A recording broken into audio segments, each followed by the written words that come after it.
नमस्कार दोस्तों, स्वागत है आप सभी का top 10 daily current affair series में। आज 25 जनवरी है और आज भी हम रोज की तरह 10 सबसे महत्वपूर्ण प्रश्नों पर चर्चा करेंगे जिनका संबंध रोज के समसामयिक विषयों से होता है। हम न केवल इस वीडियो में प्रश्नों पर चर्चा करेंगे बल्कि उससे संबंधित महत्वपूर्ण तथ्यों पर भी चर्चा करेंगे जो सभी प्रतियोगी परीक्षाओं के लिए महत्वपूर्ण होता है। तो इस वीडियो से संबंधित PDF फाइल के लिए आप हमें टेलीग्राम पर फॉलो कर सकते हैं। टेलीग्राम पर आपको वीडियो से संबंधित PDF फाइल उपलब्ध हो जाएगी। इस वीडियो को पूरा देखें, अंत तक देखें ताकि आप सभी GK स्टैटिक्स से संबंधित प्रश्नों को हल करने में सक्षम हो जाएं।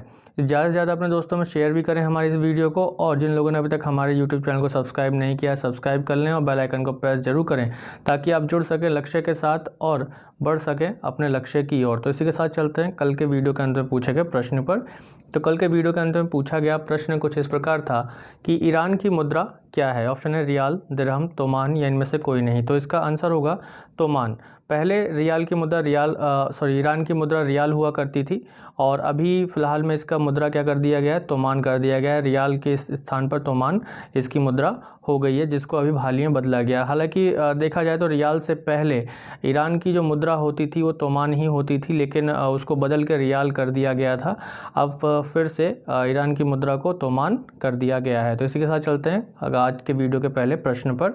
तो आज का हमारा पहला प्रश्न कुछ इस प्रकार है कि अंतर्राष्ट्रीय शिक्षा दिवस मनाया जाता है 24 जनवरी, 25 जनवरी, 27 जनवरी, 28 जनवरी। तो इसका आंसर होगा 24 जनवरी। तो प्रतिवर्ष 24 जनवरी को अंतर्राष्ट्रीय शिक्षा दिवस मनाया जाता है और संयुक्त राष्ट्र ने 3 दिसंबर 2018 को एक प्रस्ताव पारित करके 24 जनवरी को अंतर्राष्ट्रीय शिक्षा दिवस के रूप में मनाने की घोषणा की थी। इसका उद्देश्य शांति और विकास में शिक्षा की भूमिका को रेखांकित करना है, यानी कि शांति और विकास के माध्यम से शिक्षा को महत्वपूर्ण भूमिका में लेकर आना है और शिक्षा के माध्यम से विश्व में विकास को बढ़ावा देना है और शांति व्यवस्था को भी बढ़ावा देना है। इसी के साथ देखें तो भारत में राष्ट्रीय शिक्षा दिवस प्रतिवर्ष 11 नवंबर को मनाया जाता है। 11 नवंबर को भारतीय शिक्षा दिवस को मनाने का उद्देश्य प्रथम शिक्षा मंत्री मौलाना अबुल कलाम आज़ाद, जो भारत के प्रथम शिक्षा मंत्री थे। भारत के प्रथम शिक्षा मंत्री कौन थे? मौलाना अबुल कलाम आज़ाद। उनकी स्मृति में 11 नवंबर को राष्ट्रीय शिक्षा दिवस भारत में मनाया जाता है। तो 11 नवंबर को मौलाना अबुल कलाम आज़ाद की जयंती होने के कारण 11 नवंबर को राष्ट्रीय शिक्षा दिवस के रूप में मनाया जाता है, जिसकी शुरुआत 2008 से की गई थी। 2008 से मौलाना अबुल कलाम आज़ाद की जयंती पर, यानी जो 11 नवंबर को होता है, उस दिन हम क्या मनाते हैं? राष्ट्रीय शिक्षा दिवस मनाते हैं। तो इसी के साथ चलते हैं वीडियो के अपने दूसरे प्रश्न पर। तो दूसरा प्रश्न कुछ इस प्रकार है कि भारत सरकार ने हाल ही में किस क्षेत्र में गैस और खनिज तेल की खोज के लिए एक ड्राफ्ट जारी किया है? ऑप्शन है कृष्णा गोदावरी डेल्टा क्षेत्र, अंटार्कटिक क्षेत्र, आर्कटिक क्षेत्र या गंगा बेसिन क्षेत्र। तो इसका आंसर होगा आर्कटिक क्षेत्र। तो आर्कटिक क्षेत्र में अभी भारत सरकार ने एक ड्राफ्ट जारी किया है जहां खनिज तेल और गैस की खोज तो की ही जाएगी, उसके साथ साथ वहां वैज्ञानिक अनुसंधान तथा सतत पर्यटन को बढ़ावा देने के लिए भी इस ड्राफ्ट को प्रतिबद्ध किया गया है। इसके अलावा आर्कटिक अनुसंधान तीसरे ध्रुव कहे जाने वाले हिमालय के ग्लेशियरों के पिघलने की दर के अध्ययन को भी समझने में वैज्ञानिक समुदायों की मदद करेगा। पृथ्वी पर हम देखते हैं कि 2 ध्रुव होते हैं, एक नॉर्थ पोल होता है यानी कि उत्तरी ध्रुव है, और एक दक्षिणी ध्रुव है जो साउथ पोल अंग्रेजी में कहते हैं। तो उत्तरी ध्रुव और दक्षिणी ध्रुव, ये दोनों ध्रुव पूरे वर्ष ग्लेशियर से ढके रहते हैं, यानी कि बर्फ़ से ढके रहते हैं। और यही कारण है कि तीसरा ध्रुव जो हिमालय को बोला जाता है, क्योंकि हिमालय पर बड़े बड़े ग्लेशियर्स हैं जो प्रमुख नदियों के स्रोत भी हैं। तो तीसरा ध्रुव पृथ्वी पर किसे कहा जाता है? हिमालय के ग्लेशियरों को कहा जाता है। तो जिसके पिघलने के अध्ययन में अच्छी भूमिका निभाएगा आर्कटिक अनुसंधान, जो अभी भारत ने ड्राफ्ट तैयार किया है वह है। तो इसके साथ ही देखा जाए तो भारत ने वर्ष 2007 में आर्कटिक के लिए अपना पहला वैज्ञानिक अभियान लॉन्च किया था और इसके लिए आर्कटिक अनुसंधान बेस भी बनाया था, अनुसंधान केंद्र भी बनाया था, जिसका नाम क्या है? हिमाद्री है। तो हिमाद्री जो अनुसंधान केंद्र है वह कहाँ है? आर्कटिक अनुसंधान केंद्र है, और आर्कटिक अनुसंधान केंद्र यह नॉर्वे में स्थित है। नॉर्वे के स्पिट्सबर्गेन में स्थित है हिमाद्री, जो कि भारत का एक आर्कटिक अनुसंधान केंद्र है। इसी प्रकार देखा जाए तो गंगोत्री मैत्री और भारती, गंगोत्री, मैत्री और भारती, ये 3 अनुसंधान केंद्र जो कि अंटार्कटिका पर हैं, जो दक्षिणी ध्रुव पर है। और अभी जो हम बात कर रहे हैं ये हिमाद्री की बात कर रहे हैं, जो कि कहाँ है, आर्कटिक पर है। और आर्कटिक कहाँ है, उत्तरी ध्रुव पर स्थित है। तो इसी के साथ चलते हैं वीडियो के अपने अगले प्रश्न पर। तो अगला प्रश्न है कि 51वें भारतीय अंतर्राष्ट्रीय फिल्म महोत्सव में गोल्डन पीकॉक पुरस्कार किस देश की फिल्म को प्रदान किया गया। ऑप्शन है बांग्लादेश, डेनमार्क, जर्मनी या इनमें से कोई नहीं। तो इसका आंसर होगा डेनमार्क। तो गोवा के पणजी में आयोजित किया जा रहा है 51वां भारतीय अंतर्राष्ट्रीय फिल्म महोत्सव। इसके लिए स्टेडियम जो है वो श्यामा प्रसाद स्टेडियम है और यह अभी समाप्त हुआ है। 24 जनवरी को इसका अंतिम समारोह हुआ। और डेनमार्क की film into the darkness, Denmark की एक फिल्म है इनटू द डार्कनेस को प्रतिष्ठित स्वर्ण मयूर पुरस्कार से सम्मानित किया गया। और इस समारोह में व्यक्तित्व पर्सनैलिटी ऑफ द ईयर जो है वो किसे दिया गया, विश्वजीत चटर्जी को पर्सनैलिटी ऑफ द ईयर का खिताब दिया गया, से सम्मानित किया गया। इसी के साथ इस समारोह में बांग्लादेश फोकस कंट्री के रूप में रहा, बांग्लादेश को फोकस कंट्री के रूप में इसमें बनाकर रखा गया। तो इसी के साथ चलते हैं वीडियो के अपने अगले प्रश्न पर। तो अगला प्रश्न है कि राष्ट्रीय मतदाता दिवस कब मनाया जाता है। ऑप्शन है 24 जनवरी, 25 जनवरी, 27 जनवरी या 28 जनवरी। तो इसका आंसर होगा 25 जनवरी। तो भारत के निर्वाचन आयोग की स्थापना के उपलक्ष्य में, भारत का निर्वाचन आयोग की स्थापना के उपलक्ष्य में यह दिवस मनाया जाता है। तो 25 जनवरी 1950 को भारत के निर्वाचन आयोग की स्थापना की गई थी। तो देश भर में हर साल 25 जनवरी को राष्ट्रीय मतदाता दिवस मनाया जाता है। किस बात को चिन्हित करने के लिए कि 25 जनवरी 1950 में भारतीय निर्वाचन आयोग की स्थापना की गई थी। तो इस समारोह में राष्ट्रपति रामनाथ कोविंद नई दिल्ली में आयोजित होने वाले राष्ट्रीय समारोह में मुख्य अतिथि होंगे। और इस वर्ष के राष्ट्रीय मतदाता दिवस का जो मुख्य विषय है वह कुछ इस प्रकार है कि देश के मतदाताओं को सशक्त, सतर्क, सुरक्षित और जागरूक बनाना। तो मुख्य विषय क्या है, यानी थीम क्या है, देश के मतदाताओं को सशक्त, सतर्क और सुरक्षित और जागरूक बनाना। इसी के साथ देखा जाए तो कोविड-19 महामारी के दौरान चुनावों को सुचारू रूप से आयोजित करने के लिए चुनाव आयोग की प्रतिबद्धता को भी इस दिवस के माध्यम से रेखांकित किया जाएगा, उसे लाइन अप किया जाएगा। और इसके साथ ही इस समारोह में केंद्रीय मंत्री रविशंकर प्रसाद भी उपस्थित होंगे, जो इस अवसर पर ई-इपिक को लॉन्च करेंगे। ई-इपिक के डिजिटल संस्करण को, ई-इपिक को कार्यक्रम का शुभारंभ करेंगे। और इसी के साथ ही वे 5 नए मतदाताओं को फोटो युक्त मतदाता पहचान पत्र देंगे। 5 नए मतदाताओं को, यानी कि जिन्होंने अभी 18 वर्ष की आयु पूर्ण की है और वे नए मतदाता बने हैं, उनको फोटो युक्त मतदाता पहचान पत्र प्रदान करेंगे। और ई-इपिक एक नंबर होता है जो कि वोटर कार्ड पर होता है और उसके माध्यम से हम इलेक्ट्रॉनिकली अपने मतदाता पहचान पत्र को नेट से भी डाउनलोड कर सकते हैं। तो इसी प्रकार जो ई-इपिक फोटो युक्त मतदाता पहचान पत्र का डिजिटल संस्करण और इसे वोटर हेल्पलाइन ऐप पर भी देखा जा सकता है। तो ये प्रदान किया जाएगा 5 नए मतदाताओं को। और कौन प्रदान करेंगे, केंद्रीय मंत्री रविशंकर प्रसाद। और इस अवसर पर इस कार्यक्रम की शुरुआत करेंगे, किसकी, ई-इपिक कार्यक्रम की शुरुआत करेंगे। तो इसी के साथ देखें तो भारत चुनाव आयोग एक स्वायत्त संवैधानिक निकाय है, कॉन्स्टिट्यूशनल बॉडी है, ऑटोनॉमस कॉन्स्टिट्यूशनल बॉडी है। और ये केंद्र और राज्य चुनावों की प्रक्रियाओं को संचालन करने के लिए जिम्मेदार है। संविधान में इसका उल्लेख अनुच्छेद 324 से 329 के मध्य किया गया है। 324 से 329 के मध्य किया गया है। निर्वाचन आयोग से संबंधित तथ्यों को और उसके सदस्यों, शक्तियों, कार्यों, कार्यकाल, पात्रता आदि के बारे में बताया गया है। किसमें, अनुच्छेद 324 से 329 के बीच में बताया गया है। तो भारतीय संविधान में संवैधानिक निकाय है और इस आयोग में एक मुख्य चुनाव आयुक्त होते हैं और 2 चुनाव आयुक्त होते हैं। एक मुख्य चुनाव आयुक्त होते हैं, 2 अन्य चुनाव आयुक्त होते हैं। और इन तीनों के पास समान शक्तियां होती हैं।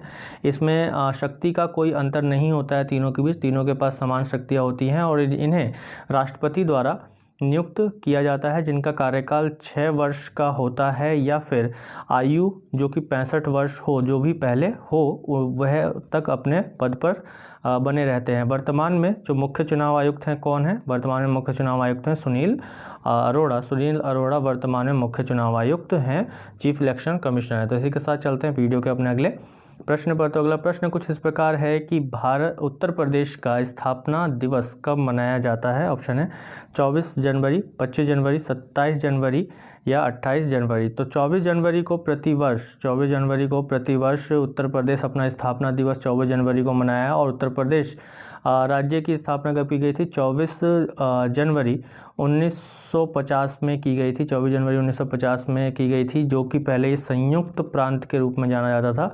किसके रूप में जाना था? संयुक्त प्रांत के रूप में जाना था। संयुक्त प्रांत से इसे उत्तर प्रदेश नाम दिया गया। कब दिया गया? 24 जनवरी 1950 में नाम दिया गया। तो इस अवसर पर मुख्यमंत्री योगी आदित्यनाथ ने राजधानी लखनऊ के अवध शिल्प ग्राम में स्थापना दिवस का उद्घाटन किया। और इस समारोह के कार्यक्रम को अगले 3 दिन तक इस कार्यक्रम जो है वो अगले 3 दिन तक चलाए जाएंगे। तो इस अवसर पर उत्तर प्रदेश दिवस के पर इस बार की जो थीम रखी गई है वह कुछ इस प्रकार है कि आत्मनिर्भर उत्तर प्रदेश, महिला, युवा और किसान, सबका विकास सबका सम्मान, यह थीम रखी गई है। तो आत्मनिर्भर उत्तर प्रदेश, महिला, युवा और किसान, सबका विकास सबका सम्मान। तो उद्घाटन समारोह में विभिन्न क्षेत्रों में उल्लेखनीय योगदान देने वाले लोगों को पुरस्कृत किया जाएगा। और यह सम्मान खेल से संबंधित है और कुछ अन्य क्षेत्रों से, जैसे कि खेल से संबंधित कुछ जो 2 पुरस्कार दिए जाएंगे, जो कि पुरुष खिलाड़ी हैं उनके लिए लक्ष्मण पुरस्कार है और महिला खिलाड़ियों के लिए रानी लक्ष्मीबाई पुरस्कार से उन्हें सम्मानित किया जाएगा। इसके अलावा दुग्ध उत्पादन के लिए गोकुल पुरस्कार और नंद बाबा पुरस्कार दिए जाएंगे। और इसके साथ ही कृषि विभाग द्वारा 3 किसानों को भी पुरस्कृत किया जाएगा इस समारोह के दौरान। तो स्थापना दिवस मनाया जाता है 24 जनवरी 1950 में इसकी स्थापना की गई थी। तो 24 जनवरी को हर साल स्थापना दिवस मनाया जाता है उत्तर प्रदेश का। तो चलते हैं वीडियो के अपने अगले प्रश्न पर। तो अगला प्रश्न है कि पहली बार किस राज्य या केंद्र शासित प्रदेश की झांकी गणतंत्र दिवस समारोह में शामिल होगी? तो ऑप्शन है लद्दाख, पुडुचेरी, लक्षद्वीप, चंडीगढ़। तो इसका आंसर होगा लद्दाख। तो अभी हाल ही में गठित लद्दाख राज्य जो कि केंद्र शासित प्रदेश है, लद्दाख जो कि केंद्र शासित प्रदेश है, जिसका गठन 31 अक्टूबर 2019 में किया गया। और ये इसका गठन जो किया गया जम्मू कश्मीर पुनर्गठन के अंतर्गत किया गया। जम्मू कश्मीर का पुनर्गठन करके किया गया। तो 2 राज्य बनाए गए, जम्मू कश्मीर यूटीज़ बनाए गए, राज्य नहीं यूटीज़ बनाए, केंद्र शासित प्रदेश बनाए गए, और एक लद्दाख को केंद्र शासित प्रदेश के रूप में बनाया गया। तो इस वर्ष राजपथ पर गणतंत्र दिवस परेड में पहली बार लद्दाख की झांकी भी देखने को मिलेगी। और इसमें ऐतिहासिक बौद्ध मठ को दर्शाया जाएगा जो थिकसे है, थिकसे बौद्ध मठ को दर्शाया जाएगा, और जो कि लेह जिले में पहाड़ी पर स्थित है और ये सबसे लोकप्रिय पर्यटन स्थलों में से एक है। तो थिकसे कहाँ है? लेह में स्थित है, जो कि लद्दाख का एक जिला है। और ये बौद्ध मठ है। थिकसे किस धर्म से संबंधित है? बौद्ध धर्म से संबंधित, जो कि एक बौद्ध मठ है। इसके अलावा झांकी में लेह के पास हालने में स्थित एक दुनिया के सबसे ऊंचे टेलीस्कोप को भी प्रदर्शित किया जाएगा, जो भारतीय वेधशाला भी प्रदर्शित की जाएगी, जहां ऑप्टिकल, इंफ्रारेड और गामा किरणों वाला दुनिया का सबसे ऊंचा टेलीस्कोप स्थित है। टेलीस्कोप कहाँ स्थित है? लेह के पास हॉलने में स्थित है, जो दुनिया का सबसे ऊंचा टेलीस्कोप है।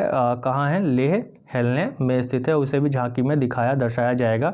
इसके अलावा लद्दाख को कार्बन मुक्त बनाने के लक्ष्य को भी झांकी में प्रमुखता से दिखाया जाएगा। तो इस वर्ष राजपथ पर गणतंत्र दिवस परेड में 17 राज्य और कुछ केंद्र शासित प्रदेश का प्रतिनिधित्व का अवसर मिलेगा। और इसके अलावा कई मंत्रालय और 3 सशस्त्र बलों की प्रस्तुतियां यहाँ पर शामिल की जाएंगी। इसके अलावा अन्य अर्धसैनिक बलों को भी यहाँ पर शामिल किया जाएगा, उनकी झांकी निकाली जाएगी। तो इसी के साथ चलते हैं वीडियो के अपने अगले प्रश्न पर। तो अगला प्रश्न कुछ इस प्रकार है कि किस राज्य सरकार ने गोरेवाड़ा अंतर्राष्ट्रीय चिड़ियाघर का नाम बदलकर Bala Saheb Thackeray Gorewada international zoological park रखा? था ऑप्शन है तमिलनाडु, बिहार, राजस्थान, महाराष्ट्र। तो इसका आंसर होगा महाराष्ट्र।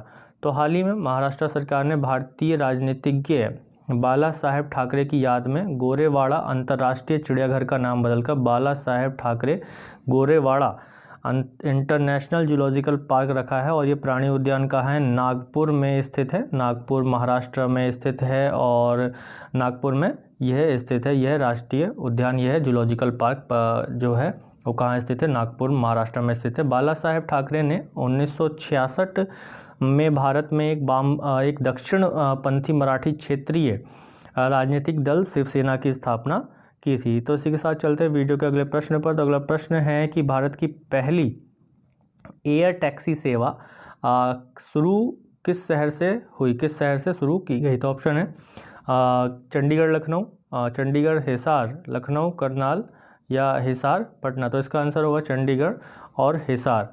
तो अभी हाल ही में हरियाणा के मुख्यमंत्री मनोहर लाल खट्टर ने भारत सरकार के भारत के रीजनल कनेक्टिविटी स्कीम उड़े देश का आम नागरिक, रीजनल कनेक्टिविटी स्कीम उड़े देश का आम नागरिक के तहत हरियाणा में चंडीगढ़ में नवनिर्मित हिसार हवाई अड्डे के लिए चंडीगढ़ से पहली हवाई टैक्सी सेवा का उद्घाटन किया है। तो ये भारत में पहली बार है कि जब एक छोटी विमान का इस्तेमाल हवाई टैक्सी के रूप में, सेवाओं के रूप में किया जा रहा है। तो इसी के साथ चलते हैं अगले प्रश्न पर। तो अगला प्रश्न कुछ इस प्रकार है कि हाल ही में जनवरी 2021 में किस राज्य ने अपने प्रथम राज्य स्तरीय पक्षी उत्सव कलरव का आयोजन किया है? ऑप्शन है आपका असम, नागालैंड, बिहार या पंजाब। तो इसका आंसर होगा बिहार। बिहार राज्य ने अभी 2021 में प्रवासी पक्षियों के संरक्षण के लिए पक्षी उत्सव कलरव का आयोजन किया है, कलरव का आयोजन किया है, जो कि इसके किस जिले में है? जमुई जिले में है। कलरव नागिनकटी पक्षी अभ्यारण्य में आयोजित किया गया। नागिनकटी पक्षी अभ्यारण्य कहाँ है? जमुई जिले में है, जो कि बिहार राज्य का एक जिला है। और इस महोत्सव का उद्देश्य विशेष रूप से प्रवासी पक्षियों के बारे में जागरूकता पैदा करना है। तो चलते हैं वीडियो के अगले प्रश्न पर। और अगला प्रश्न कुछ इस प्रकार है कि किस देश के पास संयुक्त राष्ट्र आर्थिक और सामाजिक मामलों की इंटरनेशनल माइग्रेशन 2020 रिपोर्ट के अनुसार विश्व का सबसे बड़ा अंतर्राष्ट्रीय समुदाय है? ऑप्शन है रूस, मैक्सिको, भारत, चीन। तो इसका आंसर होगा भारत। तो अभी हाल ही में संयुक्त राष्ट्र आर्थिक और सामाजिक मामलों की इंटरनेशनल माइग्रेशन रिपोर्ट 2020 के अनुसार 2020 में भारत के 18 मिलियन व्यक्ति अपने जन्म के देश से बाहर थे और इस तरह यह विश्व का सबसे बड़ा अंतर्राष्ट्रीय समूह बन गया है। यानी कि विश्व में जो सबसे ज़्यादा लोग हैं जो कि अपने देश से अलग हैं, बाहर रह रहे हैं, वो भारत के लोग हैं। भारत के लोग भारत से बाहर रह रहे हैं और ये संख्या विश्व में सबसे अधिक है। तो United nation department of economics and social affairs की ये रिपोर्ट है, जो कि 2020 का रिपोर्ट है और ये इंटरनेशनल माइग्रेशन 2020 की रिपोर्ट के अनुसार है कि 18 मिलियन व्यक्ति जो कि भारतीय हैं वो विश्व में अलग अलग देशों में फैले हुए हैं और ये सबसे बड़ा अंतर्राष्ट्रीय समुदाय है। इसके अलावा देखा जाए तो भारत के बाद मैक्सिको, रूस, चीन और सीरिया का स्थान क्रमशः आता है। तो ये थे हमारे आज के 10 सबसे महत्वपूर्ण प्रश्न और इसी के साथ चलते हैं वीडियो के अंत में पूछे जाने वाले प्रश्न पर। तो आज के वीडियो के अंत में पूछा जाने वाला प्रश्न कुछ इस प्रकार है कि भारतीय क्रिकेट कंट्रोल बोर्ड की स्थापना कब की गई थी? ऑप्शन है 1928, 1956, 1965, 1909। तो इस प्रश्न का उत्तर आप सभी लोग कमेंट बॉक्स में जरूर दीजिएगा। और इस वीडियो पर भी हमारा जो लाइक का टारगेट है वह 50 लाइक का टारगेट ही है और आप लोगों के सहयोग से ज़रूर हमें 50 लाइक के टारगेट को हम अचीव कर पाएंगे। और ये वीडियो आप लोगों को अच्छी लगी तो ज़्यादा लोगों अपने दोस्तों में शेयर कीजिए और जिन लोगों ने अभी तक चैनल सब्सक्राइब नहीं किया सब्सक्राइब जरूर करें और बेल आइकन को प्रेस करना ना भूलें। धन्यवाद।